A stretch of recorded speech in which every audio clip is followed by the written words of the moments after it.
asalaamaaleykum yéen ñi safoo ko sagoo seen bi di Makane bi TV daleen ak jàmm ci xibaar yi tey li ci gën a fas nag bokk na ci accident bi nga xamante ni moo amoon fële na le sa région de Kaffrine te ñaari ay biis mbëkkante woon si mu juróon ay bakkan yu bëree rotoon si fàttali nag ci accident boobu nag si la nguur gi sukkandiku woon ba tegoon ci ay ñaar fukki mesures ak benn yoo xamante nii nag moo tax transporteurs yi tey dem li nga xamante ni mooy grève ndax mesures yooyu dafa métti woon lool waaye si fàttali nag ñaari biis yooyu noonu nga xamante ni ñoo mbëkkante woon nag seeni borom nag dañ leen a jàppante booba léegi tëjoon leen si kaso gi buñ ne seen borom nag mooy ñi ko moom waaye waxuñ ñu ko doon dawal ñi ko moom nag lañ jàppante boobu léegi ñu ngi newoon si kaso gi nag tey jii lañ leen doon àtte kenn ki nag dañ koo daan li nga xamante ni mooy ñaari atu kaso waaye benn ba lay tëdd keneen ki nag moom dañ ko daan benn atu kaso waaye juróom benni weeree rek lay tëdd.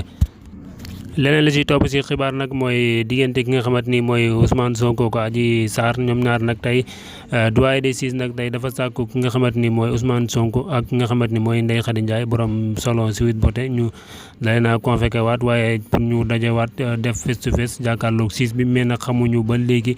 date bi nga xamante ni la ñu war a jàkkaarloo xamuñu ba léegi kañ la. leen la ci topp ci xibaar nag mooy ki nga xamante ni mooy rapport boobu di Nit Dof di activiste moom nag dañ koo jàpp ni ki tey ci suba waaye ba léegi nii kenn xamagul lan moo taxoon ñu jàpp ko bañ ko jàppee daal nee nañ ko daal pour nga xam lan moo tax ñu jàpp la daal il faut nga ñëw ba yegg si